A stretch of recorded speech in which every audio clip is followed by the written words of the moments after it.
So we are in Acts chapter 6. Мы с вами в Деяниях в 6 главе. From verse 8. Давайте начнем с 8 стиха. And Stephen, full of faith and power.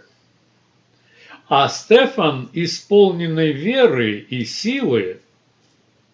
Now Stephen is a very good leader, as he is described here.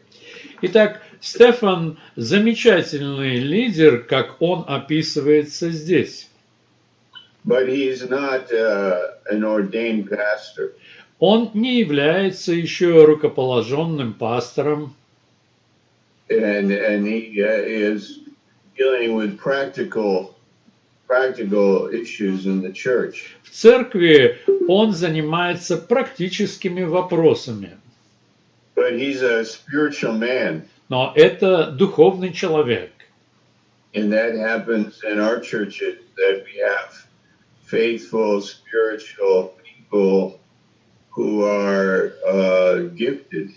И также происходит и в наших церквах. У нас есть Божьи мужи, духовные, одаренные. And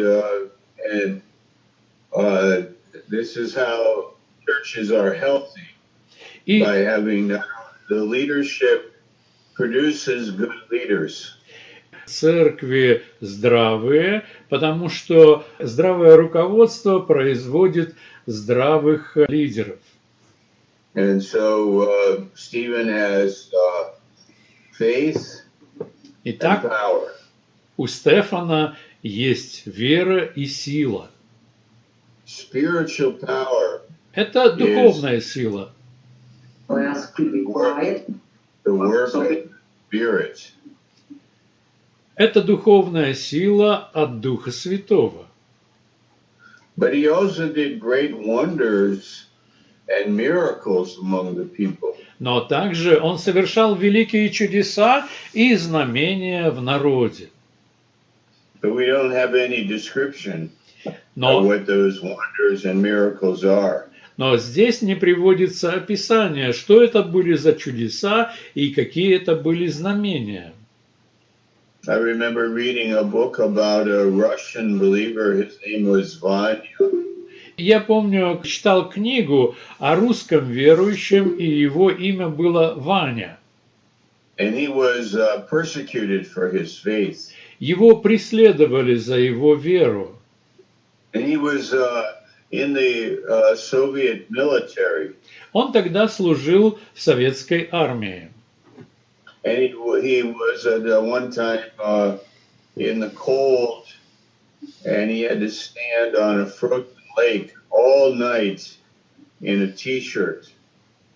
Выставили на мороз, на нем только тенниска было. And miraculously he was warm through the night. Чудесным образом он был согрет на все протяжение ночи. And this is explained in the book called Vanya. Это объясняется в книге, которая так и называется «Ваня». Then in verse 9. 9 стих. Then there arose certain of the synagogue, which is called the synagogue of the Libertines. Некоторые из так называемой синагоги либертинцев. And these are people from North Africa. Это были люди из Северной Африки. And they were Cyrenians and Alexandrians, of them of Cilicia and of Asia. So you have people that are Jews that are from North Africa and Turkey.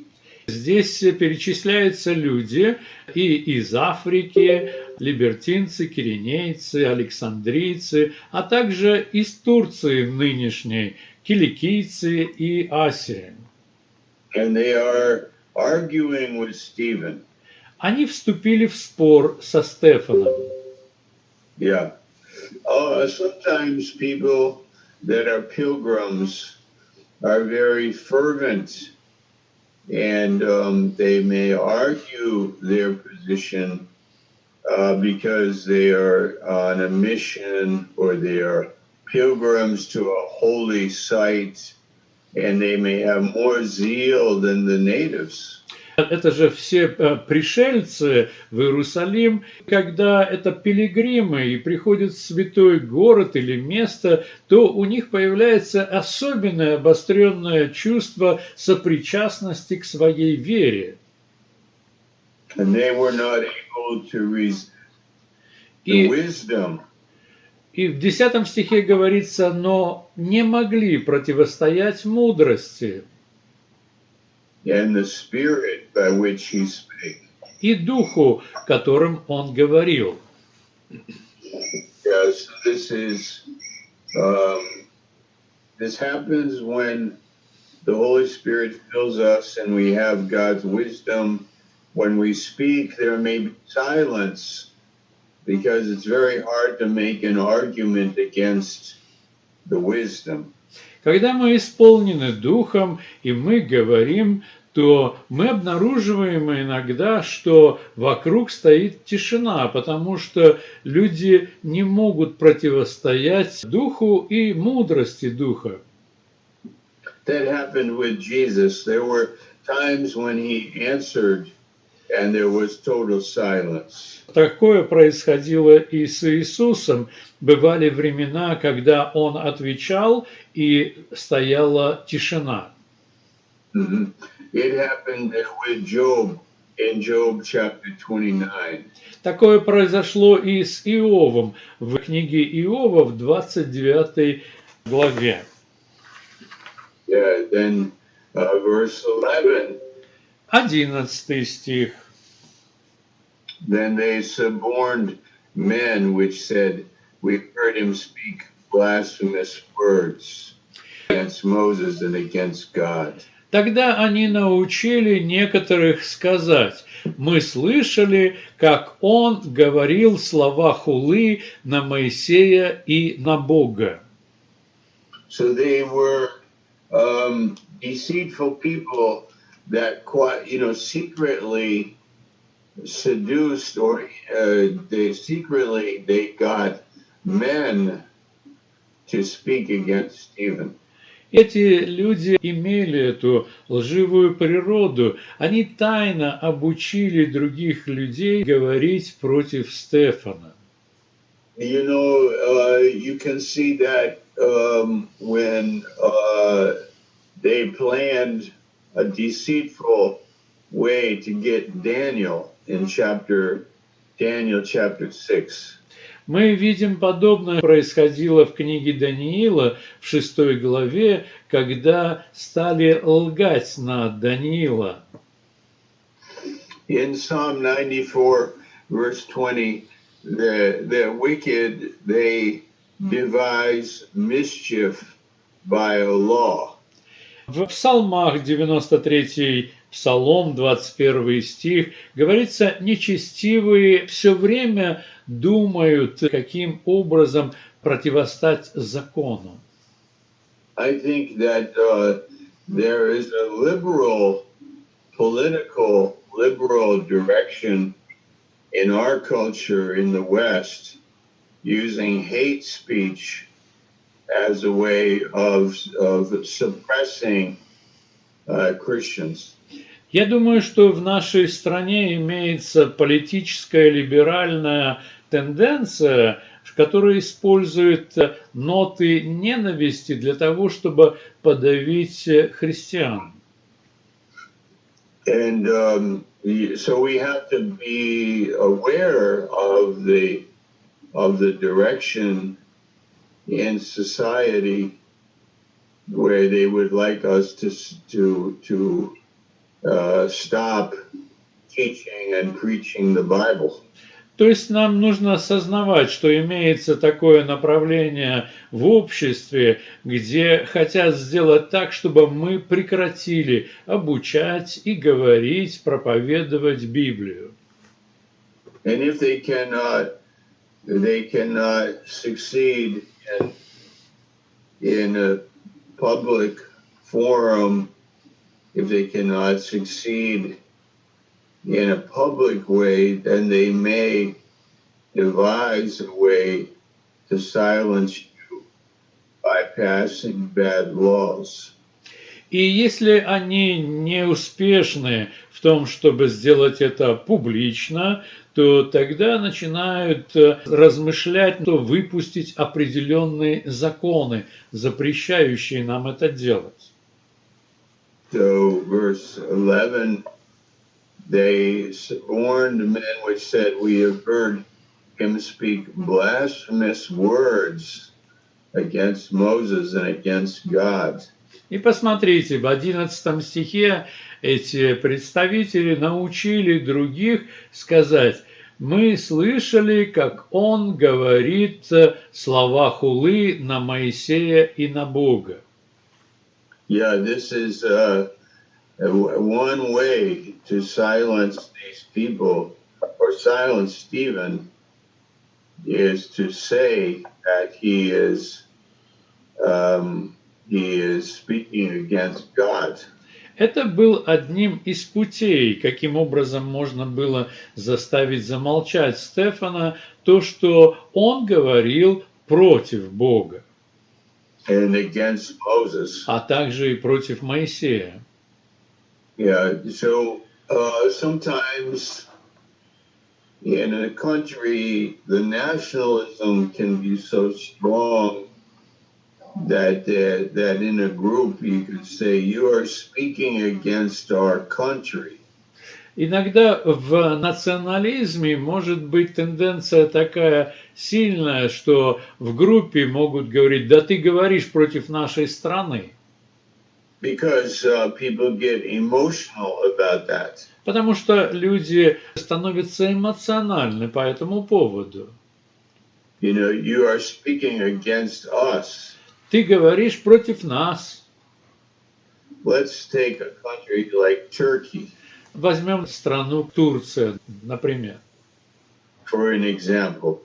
как пример. People are saying, we are Turkish. Люди говорят: мы турки, We are Muslims. мы мусульмане, We are Turkish. мы турки. You are speaking against the Turkish people. А вы говорите против турков, You are speaking against Islam. говорите против ислама. And then the people get emotional. И люди становятся эмоциональными. And that's what happened to Stephen.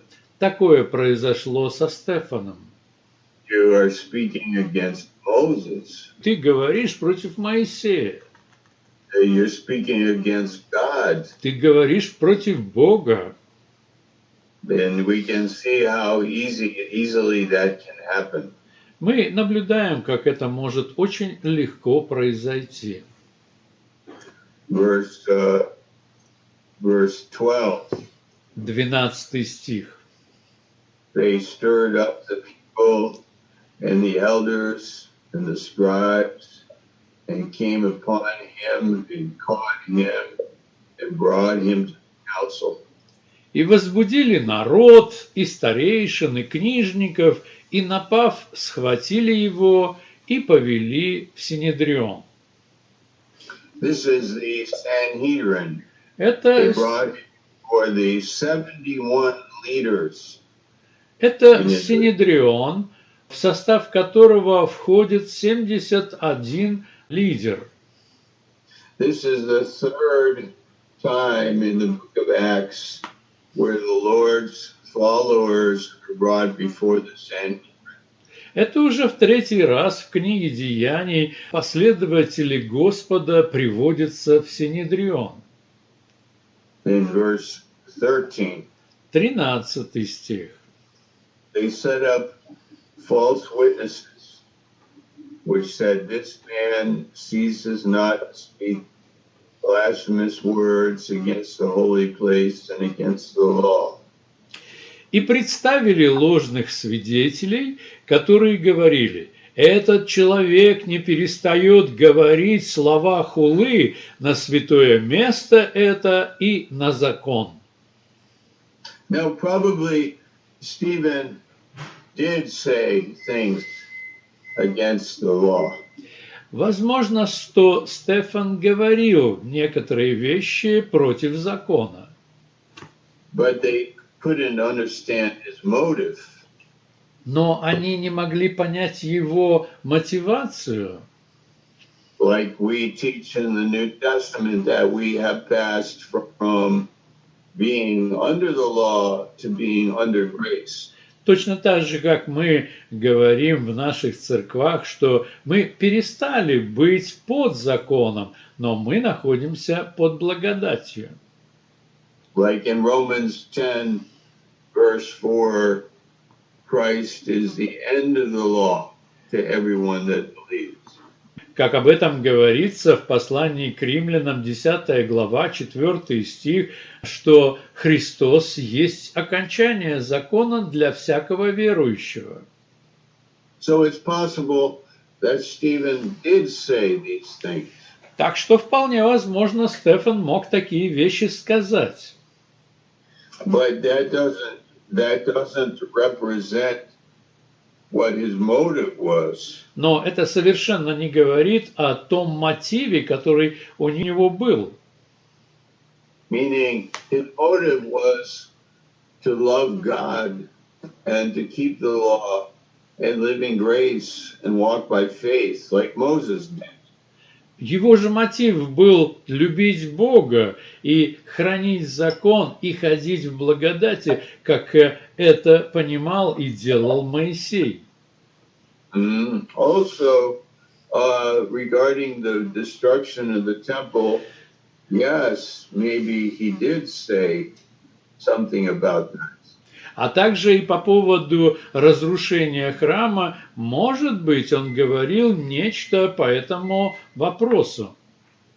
Like for example, Jesus did say to destroy this temple, but he was in 3 days I will raise it again. But this he spoke about the temple of his body. Как, например, когда Иисус говорил о том, что разрушьте этот храм, и я его восставлю на 3-й день, но он говорил о своем теле.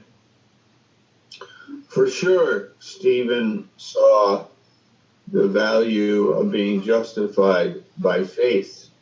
И, конечно же, то, чего искал и обретал Стефан, это ценности быть оправданным по вере. And probably he understood that the temple is actually the temple that is in heaven, not on the earth. Вполне возможно, он понимал также, что храм – это храм на небесах, а не на земле. In Hebrews chapter 8, Об этом говорится в послании к евреям в 8 главе. and in Hebrews chapter 9 we have an earthly tabernacle and a heavenly one. В Евреям 9 глава говорится, что у нас есть земная скиния и имеется небесная. But you know, when people are not honest, they can take the things that we say and misrepresent them. Но когда люди ведут себя нечестным образом, то они могут взять то, что мы говорим, и совершенно по-другому представить. So all the Sanhedrin in verse 14, И в 14 стихе what did they do? All the Sanhedrin, all 71 of them looked at Stephen and they saw his face, that it was like an angel. 15 стих. «И все сидящие в Синедрионе, смотря на Стефана, видели лицо его, как лицо ангела». Now imagine this council had seen Jesus Christ, И and now they see Stephen. представьте себе, что все эти люди, которые видели когда-то Иисуса Христа, а теперь они смотрят на Стефана. Yeah, so verse 14. We heard him say this, Jesus never shall destroy this place, and shall change the customs which Moses delivered us. В 14 стихе говорится, мы слышали, как он говорил, что Иисус Назарей разрушит место это и переменит обычаи, которые передавал нам Моисей. That's true. He probably said that. Да, возможно, он так сказал. But also you need to understand his intention. Но также нужно понимать и его намерения. But sometimes people that are small-minded, people that are that they cannot see the plan of God, then they live in this reaction. Но, вы знаете, иногда узколобые люди, они не могут представить и не могут увидеть широкий план Бога, и тогда у них есть только лишь противостояние, реакция. So, remember Moses' face in Exodus 34. Помните, в Исходе 34 глава лицо Моисея? You know, the Spirit of God affects our body. Вы знаете, Дух Божий воздействует на наше тело. And then the high priest said, "Are these things so?" Затем первосвященник задал вопрос, так ли это? Verse 1. Первый стих. The high priest said, "Are these things so?" Деяния 7, первый стих. Тогда первосвященник сказал, так ли это? This is probably the same man that presided over the trials of Jesus. Вполне возможно, это был тот же самый человек, который был председательствующим в деле Иисуса. And, you know, he saw Jesus, and now he sees Stephen, and his face shining like an angel. Он видел Иисуса, и теперь он видит Стефана, и видит, что у Стефана лицо сияет, как у ангела. And then Stephen answers him and said, "Men, brethren, and fathers, listen." И Стефан отвечает ему, второй стих, «Мужи, братья и отцы, послушайте». In chapter 7 and verse 2. Это Деяние 7, 2 стих. He said, "The God of glory appeared unto our father Abraham." Бог славы явился отцу нашему Аврааму. Now Stephen is going to do a history of Israel. И теперь Стефан решает представить им историю Израиля. That is very difficult to do unless we have the Spirit of God. Это достаточно сложно сделать, если у нас не будет Духа Святого. Yes, okay, so verse,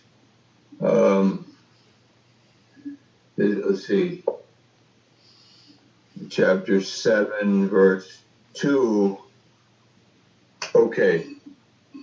Our teacher Abraham, our forefather Abraham, when he was still in Mesopotamia. Это произошло, когда Авраам был еще в Месопотамии. Stephen did not give a legal defense of himself. Rather, he set forth Israel's past history and God's past working. So Stephen is going to give a message about what God has been doing through history. Итак, Стефан намеревается рассказать, что Бог делал и продолжает делать. Yeah, so verse 2. Второй стих. He answered, "Brethren and fathers, listen to me." Он говорит: мужи, братья и отцы, послушайте меня. Yeah, he has authority. Stephen is going to preach a message. У Стефана имеется авторитетность, и он собирается сделать слово. Stephen is also being misrepresented. Но также помните, что Стефан был оклеветан. And he's saying, listen to me. И вот он говорит: послушайте меня. This is very good. Это очень хорошо. You know, when you are misrepresented, you may want to speak for yourself. Потому что когда вас превратно представили, то вы можете говорить сам с собою. And say, listen to me. Послушайте меня. Yeah, I have a message. У меня есть слово. I understand it. Я понимаю это послание. Yeah, I know who Jesus is. Я знаю, кто такой Иисус. And what he is doing. И я знаю, что Он делает. So listen to me. Послушайте меня. The God of glory appeared to our father Abraham when he was still in Mesopotamia before he went to live in Haran. Бог славы явился отцу нашему Аврааму в Месопотамии прежде переселения его в Харран. So he's talking about Abraham's journey Он from говорит, Ur. он рассказывает о путешествии Авраама из Ура Халдейского. Yeah, from Ur, and he moved to Haran. И он переходит в Харран. And the Lord said to him, Abraham, leave your own country and your relatives, come into the land that I will point to you. И там Господь говорит ему: выйди из земли твоей, и из родства твоего, и из дома отца твоего, и пойди в землю, которую я покажу тебе. Yeah, meaning Stephen understood the very beginning of Judaism. И это обозначает, что Стефан понимал самое начало иудаизма. Because Abraham was the first Jew. Потому что Авраам был первый еврей. And he left home. И он оставляет дом. And he traveled. И он путешествует. God was with him. Бог с ним. And he had a son. У него есть сын. And God was with Abraham. И Бог был с Авраамом. And Stephen is telling this amazing story. И вот Стефан говорит и объясняет эту удивительную историю. And the story goes through all of chapter 7. Эта история продолжается на протяжении всей 7 главы. And then it ends. И затем она завершается. Stephen cries out with a loud voice. Стефан громким голосом восклицает. And they stoned him. И они побивают его камнями. That's in Acts 7 and verse 57. Это 7 глава, 57 стих. So before they stoned him, they argued with him. Но перед тем, как они побили его камнями, они спорили с ним. And after they argued with him and they couldn't succeed, they decided to kill him. И когда они спорили с ним и не могли преуспеть, то они решили побить его камнями. And Stephen says, and you Jewish people are always doing this. You're always going against God. И Стефан говорил им: вы, евреи, всегда так делаете, вы всегда идете против Бога. You are always resisting the Holy Spirit. 51 стих. Вы всегда противитесь Духу Святому. So next week we will teach on Acts chapter 7. Итак, мы с вами будем этому обучать по 7 главе. And this week I ask you to read Acts 7 several times. И я на этой неделе попрошу, чтобы вы прочли 7 главу несколько раз. Study Acts chapter 7. Изучайте 7 главу. Yeah, be encouraged in Acts chapter 7. И ободритесь 7 главой книги Деяний. Yeah, be encouraged. Study Acts chapter 7. Make notes of Acts chapter 7. And we'll teach next week. Ободряйтесь 7 главой, делайте записи, и мы с вами продолжим обучение на следующей неделе. Okay. Amen. Аминь.